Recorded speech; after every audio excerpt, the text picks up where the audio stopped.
This is me 3 years ago. The first video I had ever made upon realizing that I'd been lied to for 20 years, manipulated for 20 years by my mom to reject my dad.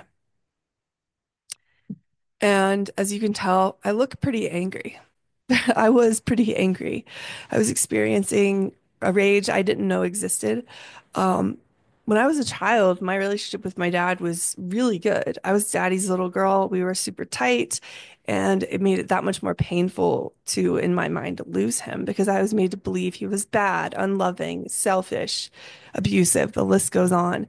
And so here I am back in North Carolina before my family and I moved away from my family of origin. And I'm in a state of disbelief. Don't know what's up, what's down. I'm angry. I'm hurt. I'm sad. And I decided to record because I had no one else to talk to beyond my therapist and my husband, who I'm sure were sick of hearing all my different emotions and thoughts. So I decided to record for myself in hopes that one day I could look back on this video and see how far I had come. I was not in a good place here. I didn't know what was true about myself, about my life, about my parents. And I felt very lost and confused. For at least 20 years, I've been told I haven't really been able to know what is up, what is down. What I've discovered this year is that what happened to me when I was 9 years old is I went through parental alienation, and that continued for 2 decades. I haven't been able to say the word abuse out loud. It still doesn't sound real. I want to stop there and I want to comment on this for a minute because people argue about the term parental alienation, whether it's helpful, whether it's hurtful. And for me, it was very helpful. I found that it resonated with me right off the bat. It put the pieces of my life together. And as I say here, even though I was able to resonate and accept that I had been through parental alienation, I wasn't able to accept yet that I had been abused. When we think of abuse, we often think of being physically hurt or sexually hurt. We don't often think of psychological abuse, especially not in the context of with our parents.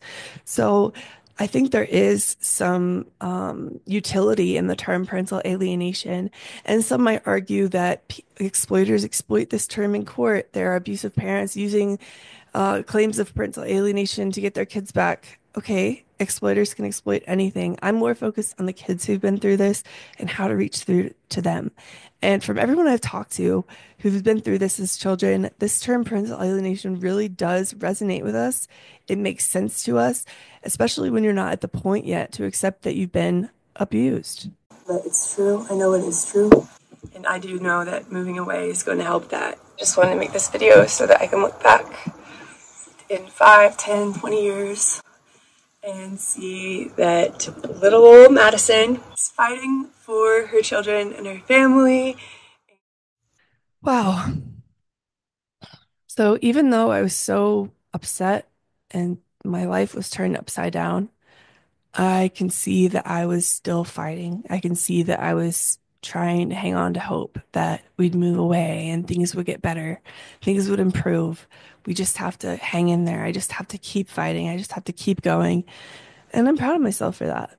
From the age of 9, my parents obviously had their own houses, and not one time did I ever sleep over at my dad's house. And Okay, this video is, I guess I put some clips together in this one. This video is me staying the night at my dad's house for the second time ever. Yeah. So for 20 years, my brothers always spent the night at my dad's house, and I never did, not even one time. In fact, to me, as an alienated child, it was almost a point of pride that I never stayed the night at my dad's house. So here I am at 28 years old, staying at my dad's house for the second time only.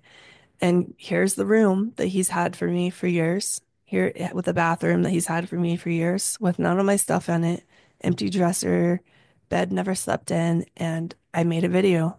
It felt that important to me. My brothers would stay over at my dad's house every other weekend and every Wednesday night, but I never stayed over, not even one time. But he always had a bedroom for me. He always had my own bedroom with my own bathroom and everything set up and ready to go. I never did. The first time I stayed the night at my dad's house was last Christmas. 1 year ago with my whole family before we made the big leap of faith to move all the way across the country to Salt Lake City, Utah. So I don't know if I'm going to get into this in this video, but it was wild to stay the night at my dad's house for the first time with two kids of my own. And surprisingly enough, I didn't feel anxious. I didn't feel uncomfortable. By that point, staying at the dad's in my dad's house, I felt actually at peace. I felt comfortable. And it was just that much more grief, honestly, because I realized I could have been staying there the whole time. Um, Whereas I chose instead to stay at my mom's house, and it was a nightmare. It was like hell. now it's a year later, and I'm here back at my dad's with my family. And I do want to start by acknowledging that I'm so grateful for my dad and my newfound relationship with my dad. I'm so grateful to be here at his house. I feel comfortable, safe, and relaxed and happy here instead of my kids. With that, though, I am a bit sad about the years that I could have been living at my dad's house. I'm also grieving a relationship with my mom, and it's been really weird to look back and think back to memories that were not good at the time, but now they're distorted and they haunt me. There's something about alien. This is something I haven't quite touched on a bunch, and that's the CPTSD part. When you go through abuse and trauma on a daily basis, you're unable to escape it. Often people develop complex post-traumatic stress disorder, which I have been healing from. And there is a huge part of me that felt haunted by my mom, literally haunted by her. I felt not only betrayed, but like I ever really known this person? Because how do you do this to your child? How does a mother That's what the thought that I would have again and again, especially at this time at the beginning. How does a mother dot dot dot? How does a mother dot dot dot? Especially being a mother myself, I could not wrap my head around how my mom could do such things to her child, and I still can't. And so to be haunted by your own parent is something I have really grappled with. And if you've been through any type of abuse or trauma at the hands of your parent, leave in the comments below. Can you relate to this? Have you experienced a feeling of being haunted by your own parent, and what has helped you overcome that? Wow, I just stopped this video in the most unattractive picture of my face. Oh my gosh. About alienation from the child's point of view that I don't hear people talk about a lot, and that's the grief. The grief that comes after figuring out the truth. Moving across the country away from my family of origin and my hometown was one of the best decisions I've ever made. And being back here is hard. It's good to see family on the one hand, and it's also really hard to be here with this familiar landscape. I drive down the road to the grocery store and I see the therapy office I went to during the alienation. Everything is so familiar. It's almost like everything is soaked in a negative lens.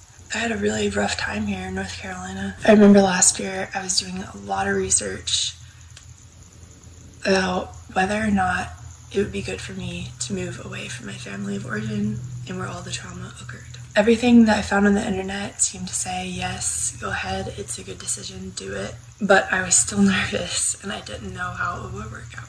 It was a big leap of faith, and I remember just being scared because I have two kids, I have a husband, it's not just me taking this leap of faith. But I knew that the most important thing for my kids was, especially because they're young, is for my husband and I to have a healthy, happy relationship, and for my husband and I to be healthy and happy individually. And I was suffocating here in North Carolina. I had to make a change for self-preservation. And I'm so happy I made that decision. My earliest memories of my dad are awesome. I remember him as my best buddy. We had a lot of fun together. He was so fun, and he seemed to love playing with me. He seemed to like actually spending time with me and having fun and being with me, present with me. I remember. So at this point, I'm trying to figure out who my dad actually is. I'm going back to my childhood and thinking about who he was then, and I'm trying to figure out who he is now. Um, I can see the pain in my face. I remember that pain. I remember that confusion. There were moments of hopelessness. It was hard, to put it lightly. Um, and I do feel for this past version of me. I do. I was barely hanging on, and I was so confused. I remember he was just so fun and nice, and I loved my dad. And something switched in my brain when I was 9 years old. I was in an environment that no child should be in. I'm grateful that they got divorced. When they finally split up, it was like a sigh of relief. My mom put all this pressure on me to take care of them. She needed me to help her, and I didn't do a good enough job. So here I'm talking about how I was parentified. My mom really relied on me for emotional support. She talked to me and relied on me like I was her therapist. But not only that, she put all this pressure on me to take care of my siblings, my younger siblings, because I have four younger brothers. I'm the oldest of five. And she was always telling me that I wasn't doing a good job, that I wasn't doing a good enough job helping her. I wasn't taking care of the kids well enough, that I was too selfish. And I was like 9, 10, 11, 12 years old. So that's a lot to put on a child. And she would tell me that Will, the next sibling, the second oldest in my family, had to take over the responsibility because I didn't do a good enough job. So she was constantly not only printifying me and using me for emotional support, but she was pitting me against my younger brother. And this was a common theme throughout my life. I was the scapegoated child in my family. If you know about certain roles in narcissistic toxic family systems, my brother, closest in age, the oldest of all four brothers, he was the favorited child for most of our lives. And so my mom was constantly pitting me against him and him against me, and trying to break down that relationship, which is really sad because we always wanted to be close to each other. We've had conversations since. I always wanted to be close to him. I always wanted to be good friends with him, and she made it nearly impossible. That was definitely communicated to me. I don't have any specific memories of anything my dad did or said where I decided, okay, yeah, he's a bad guy. I'm not going to talk to him or give him or have a relationship with him. So since then, I've done a lot of introspection, breaking down everything and how I came to believe these things about my dad. There is a video I made. You could check it on my channel. I'll link it up here. And it's called the silver bullet. So what my mom did is she did a silver bullet tactic on my dad. She made false allegations of abuse. She got a bogus restraining order, which kept me away from him for, I believe it was 60 days. She called the cops and made these crazy charges against him. And that's how she really convinced me. That's what solidified the alienation in my little brain. Oh my God, my dad's a bad guy. Cops are involved, police is involved. Like, my dad must be really bad. So I've had some wisdom and understanding since I made this videos in particular. But what I'm trying to say is that I don't remember any events or anything that my dad said or did directly to me that made me choose to reject him, which is really important because at the core, alienation is unjustified separation of a healthy, loving bond. There is no evidence of true abuse. There is no evidence of true neglect. I don't remember exactly how it came to be at all. For as long as I can remember, I know that my mom believed and definitely made me believe that my dad doesn't love me, that he can't love me, or You can see how painful it is for me to even say that. Well, there's another element here about whether my mom did this on purpose, knowingly, whether she truly believes these things about my dad, whether she truly believes that my dad doesn't love me, or whether she just made everything up.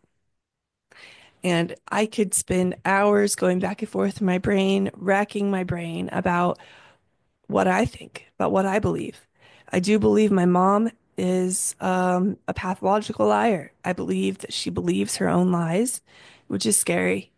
And when a parent believes their own lies and they tell this to the child, how is the child supposed to even wonder if they're lies, if the parent believes it themselves? That's next level lying. I do, however, have some evidence that my mom knew what she was doing. For example, the biggest piece of evidence I have that she knew and was aware of what she was doing to me is that she would constantly say throughout the years, I hope you don't blame me for your relationship with your dad one day. Why would she say that? That to me indicates a level of self-awareness, maybe even a smidge of fear or guilt that I would realize something and be mad at her and blame her. And sure enough, I do blame her because she did destroy our relationship. So let me know in the comments what you think about your situation. If the person doing the alienating and the abusive parent, whether they know what they're doing or whether they are so delusional that they actually believe what they're telling the child. This is a question that I think needs to be explored more with research. Actually, that he can't love anyone, that he doesn't have empathy, and that he has a narcissistic personality disorder. Okay, I don't know if this is true or not. Even now, I know that he loves me. Being with him the last few months and giving him a second shot and being open and really noticing the way he treats me and my girls and my husband, and um, I know that he loves me way more than I ever thought he did, but I don't know about how true anything else is because I don't know what's up or down or what's this or that. Like, I really don't. Okay. I mean, I'm being completely honest in this video. It took a while to figure out things, to know what was exaggerated truths, what were complete fabrications.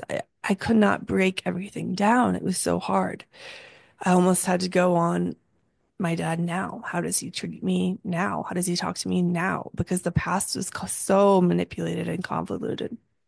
Because I believed all of this so much. And the weird thing is, none of my four brothers ever believed this. Like, they just didn't know why I had this other relationship, bad relationship with my dad or my mom. They never understood any of it. I know that I happy, They still don't, by the way. fun relationship with my dad as a young girl probably didn't sit right with her. It's hard for me to understand that because when I see my girls with my husband, I just like, nothing makes me happier. It would be too much for her to allow me as her daughter to still have a loving relationship with my dad. Like, I know her, and I know that she, I know, used me to hurt him. I want to leave all this in North Carolina. I want to leave all this in North Carolina. I just want to go. I just want to go and be free, and I think I am going to do it. It's just not going to be a straight line up, and then it's not like I'm going to forget about all this 28 years. Now, I do want to mention, I had no intention at this point of ever sharing or posting a video. I didn't start the Anti-Alienation Project until almost a year later. This video was just for myself. When you go through something so traumatic and so unbelievable, I think sometimes it helps to talk about it or to make a documentation of it, makes it more real, helps you process things. So I could see myself and go back to that time just watching this video and know how much I was struggling. The pain, the anger, the sadness. It was just overwhelming amounts of pain. And I held on to this idea that I'm going to move away and I'm going to be free. But even as I say here, I had the awareness to know that it wasn't going to be like I move away and forget everything. And it wasn't. That's not how it's been. Because when you go through all this day in and day out for 20 years as a child, I mean, it shapes your personality, it shapes your thoughts, your thought patterns, it shapes your view on the world, your beliefs about yourself. It shapes so much. There's so much to work through and heal from. I want my mom to be happy. I also want me to be happy.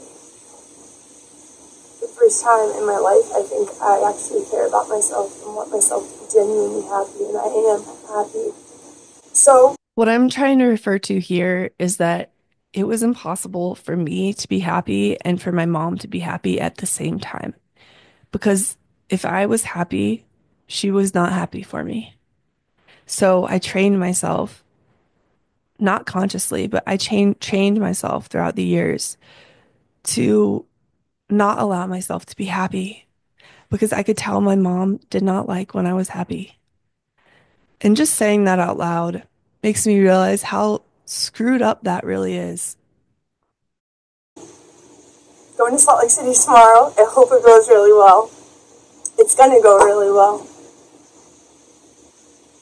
I think all of this has made me a really resilient person. Like, Yes, it has, Madison. Good job. I'm proud of myself back then. Even through it all, I'm smiling about the prospect of moving away. I'm holding on to that dream of moving away and being free. And it was one of the best decisions I've made for myself, my marriage, my family. I would highly encourage anyone who has been in a toxic family who has CPTSD from their family members to consider a move, consider a change in your environment. Really helps. a fighter. I want to start telling my story. I want to start writing again. I want to start writing again for me and finding myself, and it's awesome. And I hope my brothers can do it too.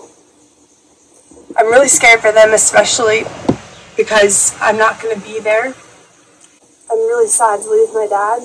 I feel like this is our second chance that we've been having, and it's going to be harder to have that when we're out in Utah. But I hope he can visit a lot, and maybe we'll visit together new places. I'm going to miss my brothers and raising our kids together. I always thought that we would be close. I hope that nothing changes my relationships with them, and I hope that the triangulation and issues with my mom stays between me and my mom, because Of course, that did not happen, and there has been lots of triangulation, but I was prepared for it. As you can tell in this video, I'm prepared for that. it would really, really sadden me to lose my whole family. I don't really know much of anything other than this area, this place, other than North Carolina. I mean, look, I'm even wearing my freaking Target. I really love this state. It's awesome. We have like so many different geographical areas. We have the Outer Banks, which really you can't replicate anywhere else in the world. The mountains, Grandfather Mountain, Hanging Rock, Banner, Elk, I think it's called. I'm gonna miss a lot about this place. My friend, my best friend, I'm gonna miss her. My Aunt Debbie, now that we've reconnected. I'm gonna miss this house a lot. I love this house, our white house. North Carolina feels like a part of me. I don't feel part of my family. I've never felt like part of my family, but I love every one of them. This is starting to make me really sad because I still feel that way, that I don't feel like part of my family. And I always wanted to just be part of the family, to be accepted, to be treated as an equal in my family. And now I feel that when I'm with my dad and my stepmom. And watching this video to me validates that I did the right thing, that although it's hard, separation from my mom is what I had to do for self-preservation. And it does make me sad that I had to leave that beautiful state of North Carolina. So many places like the Outer Banks, Grandfather Mountain, the Appalachian Mountains, like so many places I absolutely love there. And the hardest part about not being in North Carolina anymore is definitely being so far from my dad because my parents have always lived about 20 minutes from each other. So although I was moving away from my mom, that meant that I would have to move away from my dad too. And you can just tell here that I'm just trying to grapple with everything, trying to process it all. I think there might have been a little bit of fear that I was making the wrong decision. But even then, in my gut, I believe I knew I was doing what I had to do. From now on, I'm going to move forward and just focus on the love I have in my life. Going to Salt Lake City! Bye. The idea of staying in North Carolina is safe, comforting in a way. I know the landscape, I know the roads. I was born at the hospital here. I had my own babies in the hospital here. I don't want to die and end up in the morgue here. It was an exciting day because the pods were just dropped off for us to start packing. To end the generational abuse and trauma, it seems to come down to 3 things, which is number 1, always making sure that I'm bettering myself, becoming a better mom and wife and human being every day.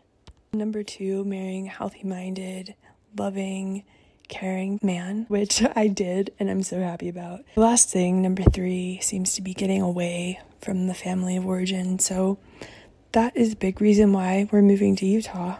Once I figured out that I needed... Okay, in this video, and I've never watched this video, by the way. In this video, I'm in Utah. So we moved the beginning of January 2023. Here I am in February. Let's see how it's going. to move away. I was scared for a long time. I felt powerless.